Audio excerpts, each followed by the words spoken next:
എന്നോട് സിനിമയിലുള്ള പലരും ചോദിച്ചു, നിങ്ങൾ എന്തിനാണ് വെറുതെ ആവശ്യമില്ലാതെ ഈ വിഷയത്തിൽ ഇടപെടുന്നത്? അവൾ ആരാണ് നിങ്ങളുടെ എന്ന് ചോദിച്ചു. ഞാൻ അവളോട് പറഞ്ഞു, നാളെ ഞാനായി കൂടെ, എനിക്ക് സംഭവിച്ചുകൂടെ ഇത്? എൻ്റെ വീട്ടിലെ അല്ലെങ്കിൽ നിങ്ങളുടെ വീട്ടിലെ ഇന്ന് അവനെ സപ്പോർട്ട് ചെയ്യുന്നവർക്കൊക്കെ അവനെ പ്രത്യക്ഷത്തിൽ, അതായത് രഹസ്യമായിട്ടല്ല, ഓപ്പണായിട്ട് വന്നിട്ട് അവനോടൊപ്പമാണെന്ന് പറയുന്നവർക്കൊക്കെ പെൺമക്കൾ ഉള്ളവരുണ്ട് എന്നുള്ളതാണ് ഏറ്റവും ദയനീയമായ ഒരു വിഷയം. ഞാൻ അവരോടൊക്കെ ചോദിച്ചു, നിങ്ങൾക്കൊക്കെ പെൺമക്കളുണ്ടല്ലോ, അത് സിനിമയിലെ രാഷ്ട്രീയക്കാരും സിനിമയിലെ നായകന്മാരും നായികമാരും എല്ലാവരും. അവളോടൊപ്പം സിനിമയ്ക്കുള്ളിൽ വിരലിലെണ്ണാവുന്നവർ മാത്രമേ നിൽക്കുന്നുള്ളൂ. പക്ഷേ ഈ സമൂഹം മുഴുവനും അവളോടൊപ്പമാണ്.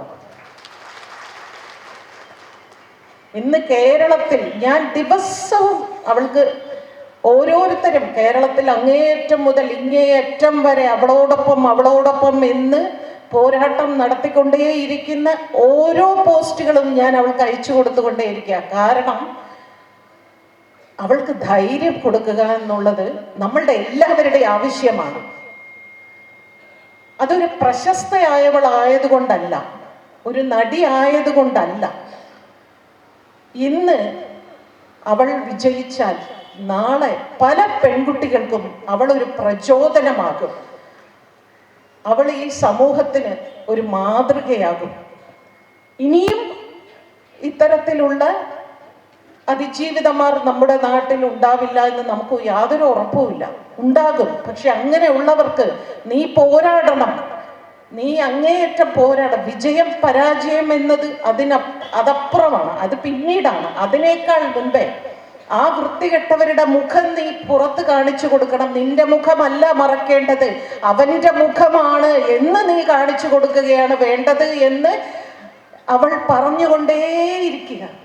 എല്ലാവരും മനസ്സിലാക്കണം, വളരെ കുറഞ്ഞ ശതമാനം ആളുകൾ മാത്രമേ ഈ ഏട്ടൻ എന്ന് പറഞ്ഞ് ആരാധകന്മാർ ഉള്ളൂ. കാരണം ലക്ഷോപലക്ഷം ആരാധകന്മാർ ഉണ്ടായിരുന്നുവെങ്കിൽ അയാളുടെ പടം ഇങ്ങനെ പൊട്ടിപ്പോകേണ്ട ആവശ്യമില്ലല്ലോ. ആ പടം ഓടാൻ ആ ആരാധകർ മതിയായിരുന്നല്ലോ. ഇവിടെ എത്രയോ സിനിമകൾ ഇറങ്ങുന്നുണ്ട്, പരാജയപ്പെടുന്നുണ്ട്. പക്ഷേ ഇത്രയധികം വിമർശിക്കപ്പെടുന്ന ഒരു വ്യക്തി ഉണ്ടായിട്ടുണ്ടോ? എന്തുകൊണ്ടാണ്?